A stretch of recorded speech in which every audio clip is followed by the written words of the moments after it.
Hi everybody, and welcome back to Jimmy Does Knitting. I'm Jimmy, and this is my new space. We have done some upgrades for the podcast, so I hope you enjoy. I thought about some branding, and we have a new room that we're in, a new location. This was previously just like a dump room, and then we changed it up into a craft room. So we have all my hippie books. There's some crystals over here. We have cooking books and some other stuff. I've also upgraded the camera and the sound. I'm hoping that these things work. I had a false start, but yeah. So we're on to things, and in the spirit of the new year, and what I said a couple of podcasts ago is I'm going to discuss sort of like what's going on in my knitting life and things adjacent to that, rather than finished objects, work in progress, acquisitions, that sort of thing, because that doesn't really work with me. I tend to be fairly monogamous. Right now I only have 2 projects on the needles, and that's really boring in a month, but I knit a lot and I do a lot of things. But I'm very excited about it, and I would like to discuss some things with you today. We have been knitting the Saven sweater by Meghan Babin from Hudson and West, and we are knitting it in Hudson and West Forge in the color Raven. This is a beautiful yarn, and we will get to discuss this yarn, but I want to talk to you today about cables, because I am loving these cables and how they're doing, and I want to tell you all about how we do the cables. Then we'll go on to some 2023 knitting plans, and then maybe a little bit of life update, maybe not. There's some exciting developments, not only just in the new room, but for the rest of the house and the rest of my life. So I have a big pile of things to discuss. I got my notes over here. Let's go. Let's talk about some knitting. So first thing, cables. I love cables. That's why I wanted to get into the knitting. I'm a texture queen. Give me a textured anything. And this sweater, as I said in a previous podcast, is like the dream sweater. Black, all over cable. Aran, it's beautiful. It's like the one I want. It's a little bit saddle shoulder, a little bit raglan. It's fantastic. And we have made a lot of progress. So I am in between jobs. I start my new job on Monday, but I took some time off so I could visit family, do some stuff around the house, do all those things. And in the meantime, I've been knitting like a mother, and we have some really good progress, and I would like to share it with you. So the pattern has you start with the sleeve. All right, we're having some technical difficulties. I think when the light goes out, the sound stops. So let's try this again. We're going to talk about my progress for my Saven sweater. Just to back up, this is the classic jumper by Knitwits and Yarns. I knit this the size small, but I used the completely wrong yarn. I used Mayflower, just in black and a natural color. I actually knit this for Mr. Does Knitting, but the gauge was all wrong, and it ended up fitting me and not him, and I knit him something else completely.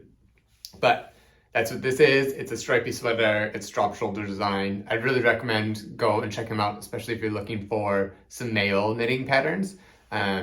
He has some good stuff coming out, so encourage that. Back to my Saven sweater. We have cables. We have beautiful, beautiful cables. And as I was saying, this is the sleeve, and you start with the sleeve and then you go onto the body. And this is how it blocked out in the Forge yarn. And I also wanted to show you that before blocking, I've done the back panel, so that's what this is. So before blocking, they look more like this. I must admit, it's not gauge swatch, but this is what I'm doing. And can you see these cables? Can you imagine this on my body? These are like the most beautiful cables I have ever seen in my entire life. I'm absolutely in love with this central panel and how they're doing this. It's fantastic, and I am really enjoying knitting it up. It's not too complicated. Everything is very intelligently written. I did do the waist shaping option. I've been going for a lot of boxy sweaters, but I think that I'm not a boxy type of guy, and I want that V shape, V shape. But I don't have it as a person. I'm just like not that. I'm skinny, I do yoga, I'm not gonna get a V shape. But I think that instead of doing the boxy, oversized boyfriend size sweater, that I can maybe cheat and make my stuff a little bit more shaped to my body to trick the eye. Anyway, I wanted to show you these cables, and then these are the same cables on the side as it is in the sleeve. And can you see the difference between blocking and not? So the cable's plumped, but they also like spread out and gave a lot of time. These are actually quite tight. I mean, this is supposed to be the width of my entire body, which is quite narrow, but they breathe and they become a lot better. So that's exciting. And the reason why these are turning out to such like beautiful, beautiful cables is because of the yarn and how the yarn was spun. Now, this is a premium yarn that is just fantastic, but it's usually out of my budget. This was a treat yourself moment because it's a treat yourself type of sweater, like something that I've been dreaming of. But you can get similar things with different things. Yarns, depending on which type you use, will really transform how the garment and the cables are presented. And then we'll go over some tools and stuff. But I want to talk about yarns, specifically Woolen versus worsted spun. So I'm gonna look at my notes because I always forget which is which. But okay, so the Woolen spun is your more rustic yarns. Think of it kind of like a dreadlock into how things are doing. And so they're rustic, and that's the ones that people try to find like a little itchy. And that's because what the deal is the fibers are all kinky and stuff, and that's how they get together. Instead of like doing whatever, the fibers are just sort of like extruded and then spun into something, and then, you know, plied. But the fibers are going everywhere. And so that allows for more grab. Think of like a Velcro and how they interact with each other. So if you have the kinky fibers and they go like this, then they tend to grab. And when they do that, they felt and they flatten. So a good example of some rustic yarn, I have a couple of them over here. Where's this other one? The easiest one to see is this Lion Brand Fisherman's Wool. And this is like a ball that I had left over from a scarf that I just made, which you should have seen in the last podcast. But this, you can see, hopefully, the like little straggly bits on it, and like how sort of each ply is just coming, you know, like it's been pulled. And you can see, especially there, hopefully, that this is what a rustic yarn would be. I tried to knit textured rib with this when I was exploring my shawl, and the rib was flat. The rib was, it wasn't ribby enough for what I wanted to do with it.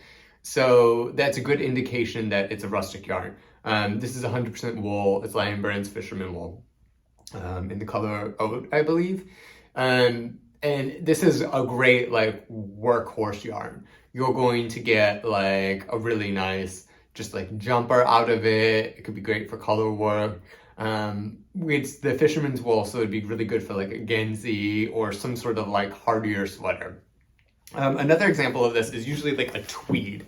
So this is my Rowan felted tweed, which you will see an example of. And this is very hard to see, but this is also more of a woolen spun yarn. And what's happening here is the fibers are going all over. This has wool and alpaca and other things. And so the nibs and stuff are just kind of like pulled through and included with it. And it's just kind of like extruded and then spun into things. Some viscose in here as well, which adds for a little bit of drape, but it's mostly wool. And this is a great, any sort of tweed will be a woolen spun yarn. One last one I want to show you is Holst, and this was from my Aurora cabin shawl. This is the super soft in the color opal, and you can see, hopefully, that there's a little bit of heathering here and a little bit of like a haze. This is a smaller gauge because it's fingering weight, so you're not really going to see this a whole lot, but it's definitely a flatter yarn. And because you pull all these different colors that were mixed together like in the pulling process as opposed to like dyed one color, so this was like the wool was dyed first and then it was pulled, you can see that this woolen spun really creates the general color of it, and then it can knit up to something else. And I really like whole super soft, but that's probably why people won't say it's super soft, is because it is a woolen spun yarn. It has those teeny tiny little fibers that come, and that's what scratches your skin, potentially if your skin is sensitive. So a woolen spun is not a low quality yarn. A rustic yarn is not a low quality yarn. There are plenty of low quality yarns. It's just how it's made. But I think sometimes it gets a little bit of a bad rap because it does have those fibers that are sticking out and they're not combed. And then they scratch your skin and people are sensitive. So that's the deal with woolen spun yarn. Let me give you a little example. My Gansey that I made is, and you can see, I want you to look at the cables on this. This is with the whole super soft and the Rowan felted tweed held together. And if you look at this, you can see how the cables are flat. They're like really not popping out. They really don't have much definition. And sometimes you really have to like look for the cable in it.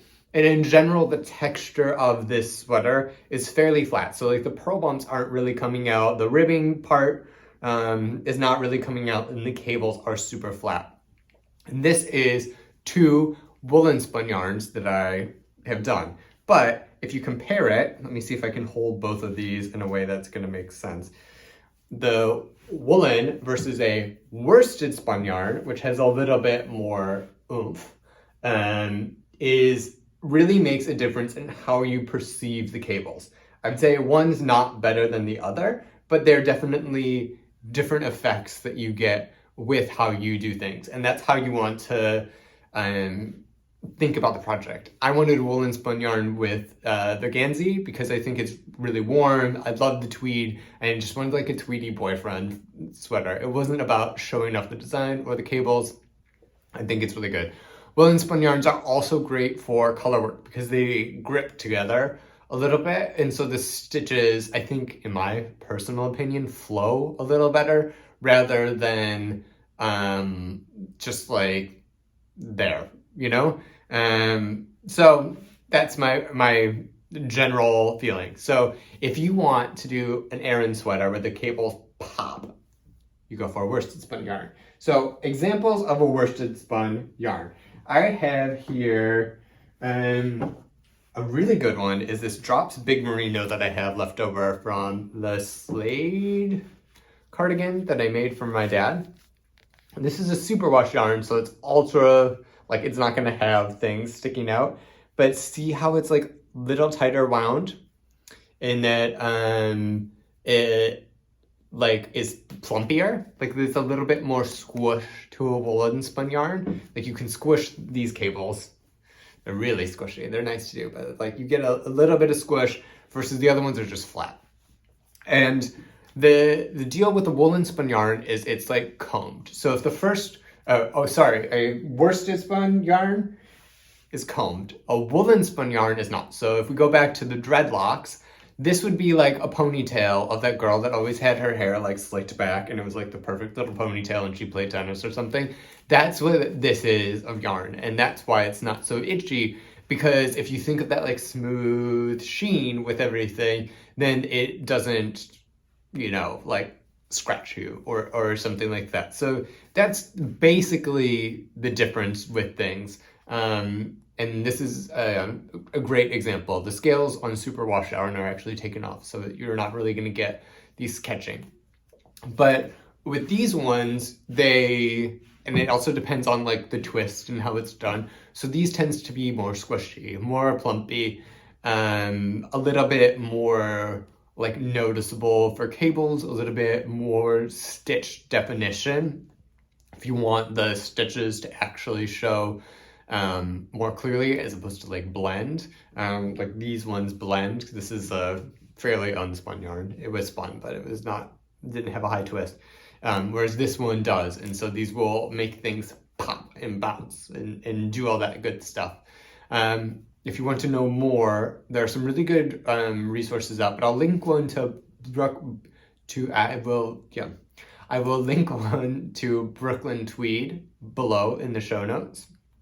And I think that that's a really good synopsis that we'll get into a little bit more, but I wanted to show you some examples of, the type of yarn. We can look at the forge really quickly.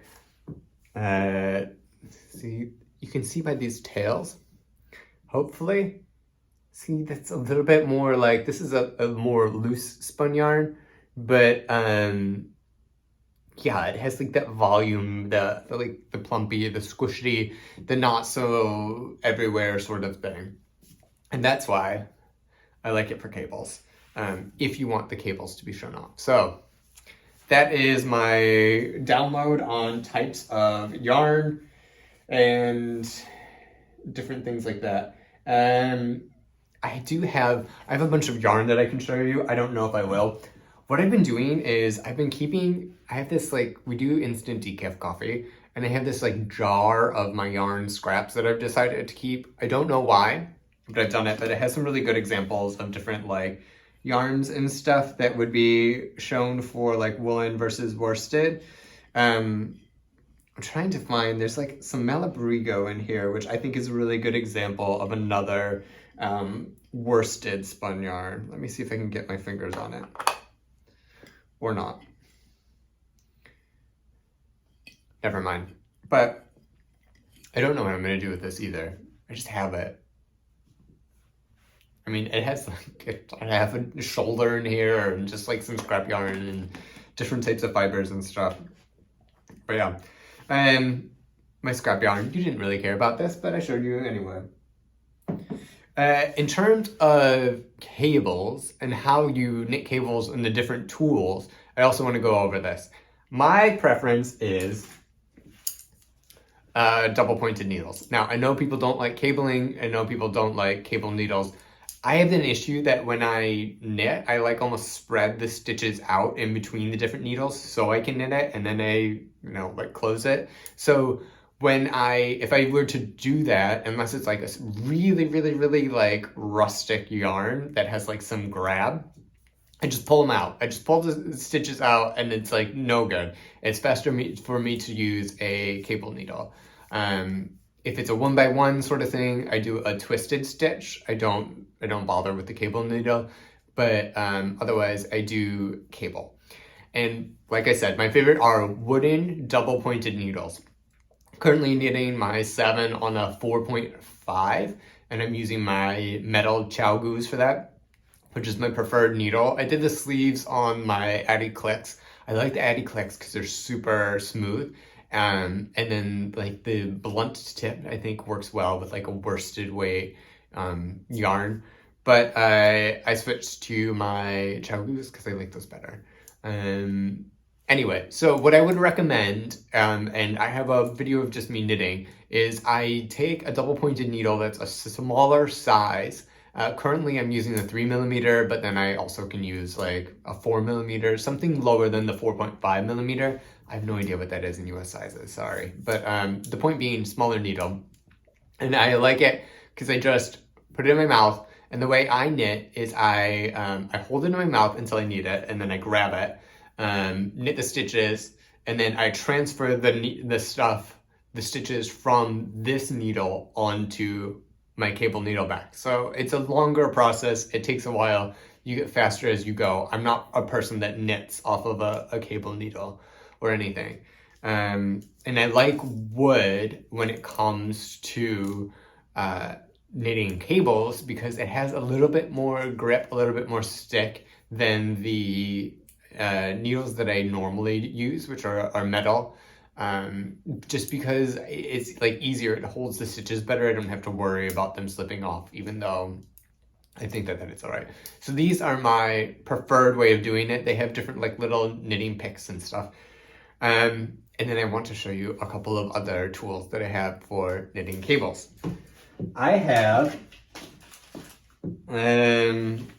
like some standard cable knitting needles that, I mean, you just can find everywhere. There's like a thinner one for like a lighter gauge and a thicker one for a bigger gauge. I've tried these. I don't think that they have enough kink to hold the stitches, and I think that the metal ones are too slippery for me. They don't really work, but I understand like if you want to take it and then you slip the stitches through and then knit off of this, then that will work. I think the only problem with that is like these are just, you know, like thin and big, and they're not the actual gauge needle that you work through. So I also don't like it because of that, even though I don't think it's going to make a huge difference in the final output is if you knit off these things, but something to consider. I tried it a couple of times, not for me. What I really like is I got these things at Stephen and Penelope, and they're great for like a fingering weight, maybe a DK yarn. And they're these little, I don't even have the box for it anymore. But they're, I don't know, let me see if I can do this. These like hook things. I don't even know how to describe it. What it is it's like 2 toothpicks, essentially. And then like it's a flexible cable, but the middle part here is like a texture of some sort. It's like I wouldn't say it's like a fabric, but like it catches. And this is great for slipping stuff on because this is nice and sharp. Hold the stitches, it's a new thing, so you can just literally hang it off the project if you want to. Slip things back on, and it works great. I used this a lot for my Brett scarf until I figured out how to cable without a needle, just the twisted stitches. And I would highly recommend something like this. Like, it's a little weird tool that I don't think is really known for anything. But yeah, I would recommend this. I don't know if I'm going to be cabling fingering weight projects. If I do, it will be like a hat or something. But I have a couple of them. They came in a couple packs, a pack of 2. So I've got these that I like using for a lighter yarn for when I do my cables. So I think that's all of the cabling chat that I wanted to talk about. Maybe we just take a look at this one more time. Look at this center panel. It is phenomenal. It is so beautiful. I cannot wait to get this all over my body and to knit it up. I have the front that I'm knitting right now. This is the back, and it's the last like big piece that I have to knit, and then seam, and then I do the collar. It's like, guys, I don't know what to tell you. It's fantastic, and I'm so excited about it. And this is the second like big cable knit project that I've done. I did the DNA pullover like this time last year. I used the complete wrong yarn. It was a tencel, so it like grew huge. Tencel is like, I don't know, I think it's eucalyptus, but it's like a bamboo sort of thing. It's a wood fiber where it's like chemically processed to get the pulp, and then it's like made into like those long strings. And I wanted it for a summer garment, but I don't really think that plant fibers are the best for a garment. I think it needs to be mixed with something animal fiber, personally, that needs to be stronger, just so it doesn't lose the shape. I think like a plant fiber is really good for like something that's just drapey, that it can grow, but I wouldn't do like with a hand knit, I wouldn't do like 100% cotton garment or like linen or something like that. I just like, I'm sure it looks beautiful, and especially in like lace, but I don't see that aging well. It will hold up, but it will be like 10 sizes bigger than what you knit it, and then you won't ever wear it. So we will discuss that a little bit more later, because I have some ideas coming up in a future episode about what to cover for that. So that's what I have to say about that. 2023 plans. What are we doing?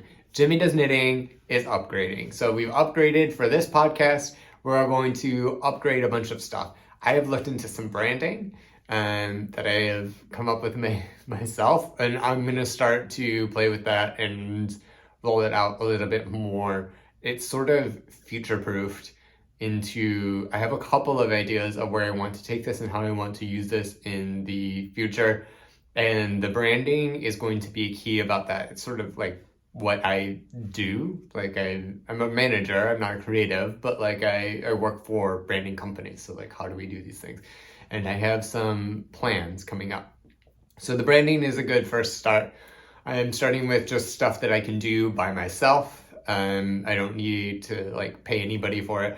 Honestly, not many people watch these podcasts, unfortunately. I would like them to watch it more. But for now, this is sort of where we're at, and then we'll upgrade, the sound a little bit more, the camera more, do some other things. But part of getting the upgrade and getting some money to do that is pattern writing.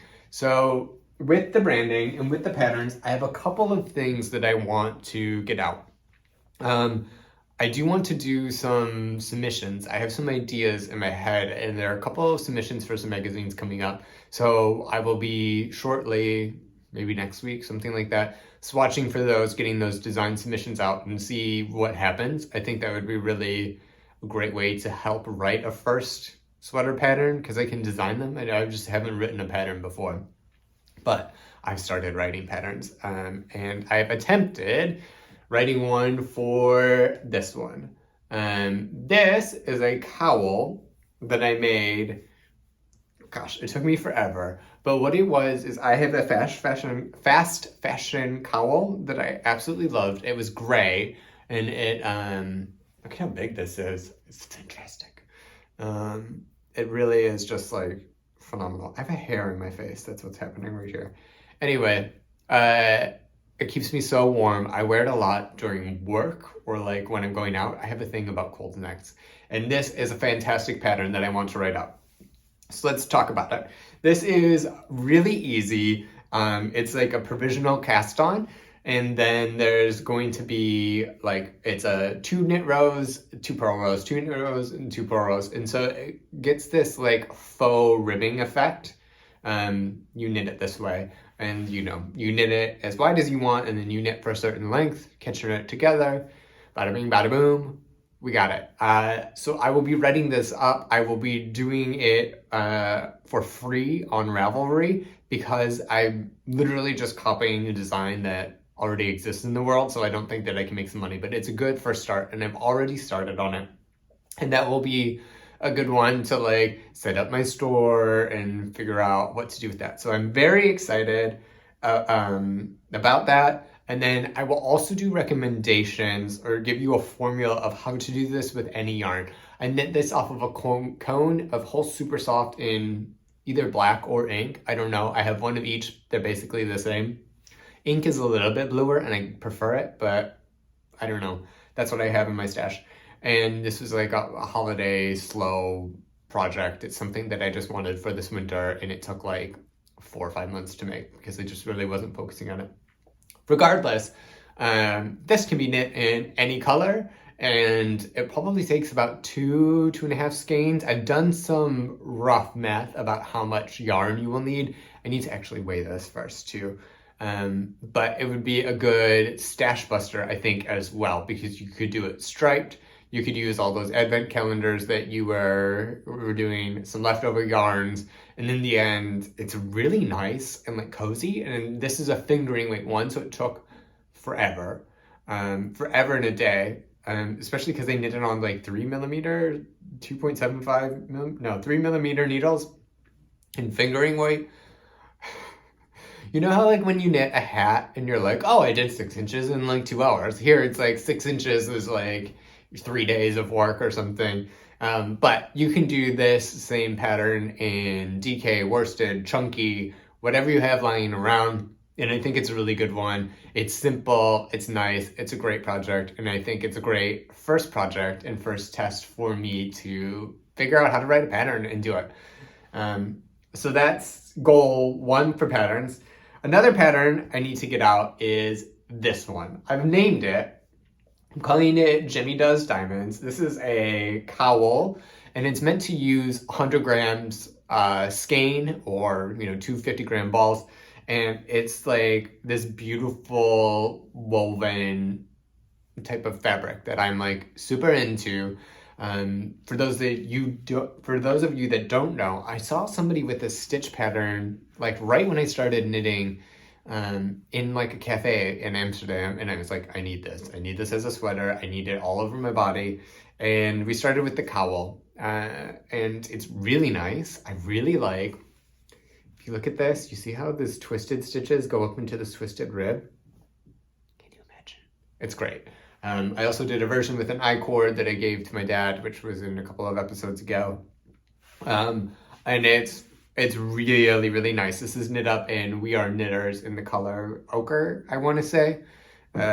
So yeah, that's my second pattern that I'm going to write up. I have a couple of garments also that I have written up, and we'll see if I want to publish those or not. I think one might be really good for grading.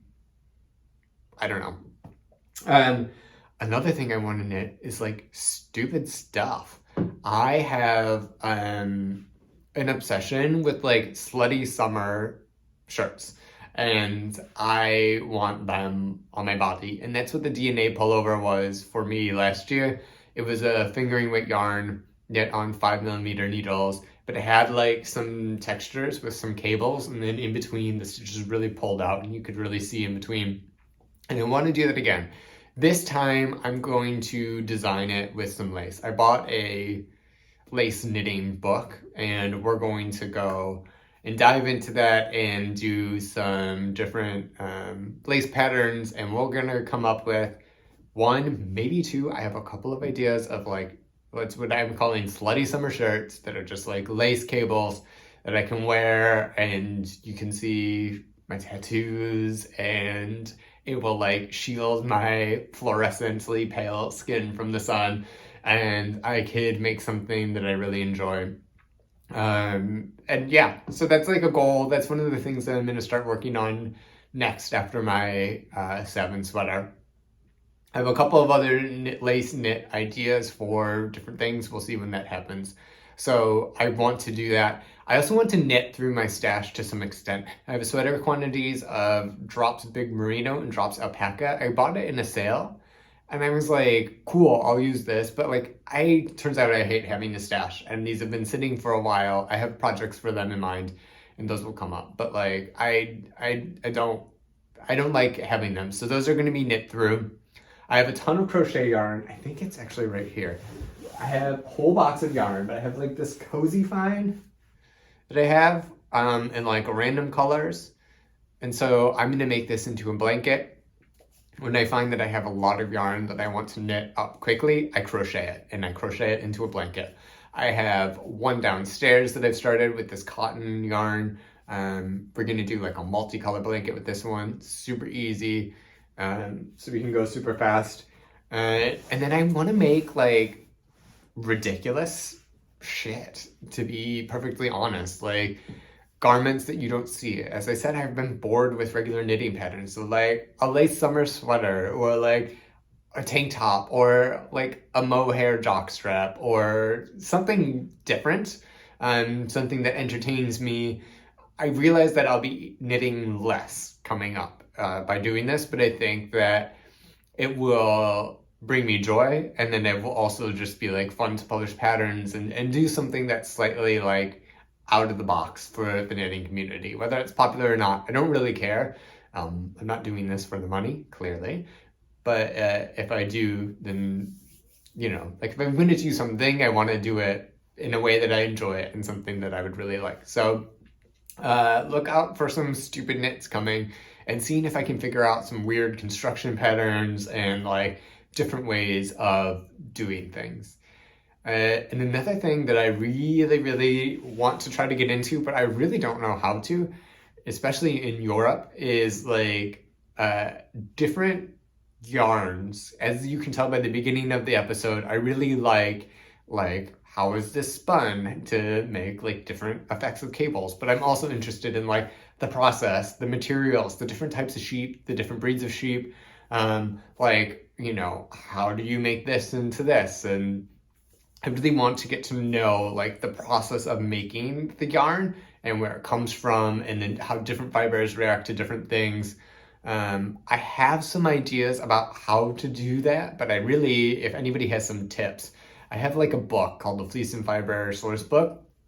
But aside from that, I don't really have much to go on to explore like the ways of getting sheep or like other animals into yarn, and like the processing facilities, and like growing it, or specialty yarn. There's heritage breeds that I think are fantastic.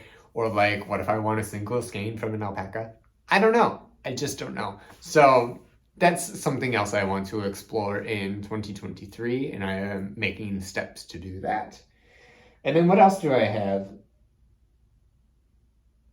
I think that's about it. It's, yeah, publishing patterns, using up some of my stash, knit some stupid things that really bring me joy, do some lace, and then get the Saven sweater done. So that is really like, I guess, what I want to do this year. But I do think it will take a bit of time. We're going into the life section. I have started a new job, and I think that it will be a lot of time, a lot more time than my last job. So I will have less time to like knit and think and work on things, rather than whatever. I think that this job will be a lot less stressful. It's already a better situation than the last job. It's pretty much the same thing. It's just closer. And I'm just project managing stuff, so it's all right. And in doing that, I took about a month off in between jobs, or I used some holiday, and then I am starting a little bit later. And I wanted to get my body feeling good. I've been to a massage, I've gone to the chiropractor a couple of times, like I've done yoga like every day, and I'm feeling great. I did Ashtanga this morning. If you don't do Ashtanga, I recommend it. It makes me so happy. Your mind can just turn off, and I think it's actually a great exercise as opposed to just, I feel it in my body, like more stability, more shape. Anyway, that all to be said is I took some time off. I wanted to go to the UK to visit the in-laws. I wanted to go to the US to visit family and catch up there, which was 2 episodes ago, and see my grandma for the last time, which was really a special moment, especially with the giving her the knitted shawl. She is just like, I mean, she just sits there, her body's dying. Like, I mean, she's not doing great, and she loves that thing. So I was really happy that I was able to make it for her and give it to her. And then also have that experience. So that's something that's really special to me. And then I wanted to work on the house. As you can see, we have a new space. This was sort of like a dumping room. It was our exercise room, but then we never actually used it because we both just go to the gym. And we made it into a craft room. There's a sewing machine there. There's some yarn here. I don't know if you can see that. I have some notions here, my yarn books, and a bunch of stuff. There's fabric all around me. Mr. Does Knitting is a sewist, and it's really good to, like, I don't know, have some time and then make use of this space, and we can display all of our books in some artwork. So that's really good. And then the former office we're just using as like a proper storage room now. We just have some shelves. It's a tiny room, and so we're doing that. And then the big thing was the kitchen. Is I put in a new backsplash. We couldn't find anybody to tile it because this is the Netherlands and it's impossible to do anything simple. So we did it this weekend, and we're wrapping that up. We just need to clean it. It's still grouty, still a little dusty, but it looks beautiful. We got these mosaic Japanese tiles.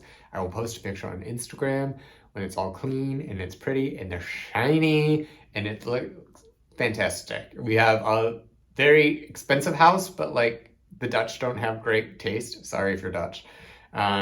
So we wanted to upgrade it. It was very like a basic IKEA kitchen. So we upgraded the countertops, putting in some backsplash, And then we wanted to buy cabinets for a blank wall. Whoever designed the kitchen did a terrible job in terms of spatial layout. So we shortened the countertop so we could put in cabinets. But we went to get some cabinets and they were minimum 3,500 euros. And I was like, I'm going to buy a buffet instead. So that's whatever. But that means that most of the big renovations and how we use the space in the house is coming along and is pretty much finished, and I can start this new adventure with this new job and I don't have to worry about the house and when I'm going to do this or chasing the granite guy or none of that stuff. So that's all sorted. Yeah, so that's a big thing. It's a big life, the house, the podcast is new. I'm taking this seriously, and with this new structure, I think I'll be able to do it a little bit more authentically and have my own spin on things, which is very exciting. Because I really enjoy doing this. That's why I've, sunk money into these videos that nobody sees. And yeah, so thank you. If you made it this far, thank you for watching. Please subscribe. I'd love to talk to you. You can catch me on Instagram. Most of my stuff is in the stories, but I've been trying to be better about posting actual pictures and stuff and see what happens. I'd love to grow this and talk to more of you and engage in I don't know, the part of knitting that you really like and talk about fiber and all of this other stuff. Thank you all. I hope you have a great week wherever you are, and I will talk to you later.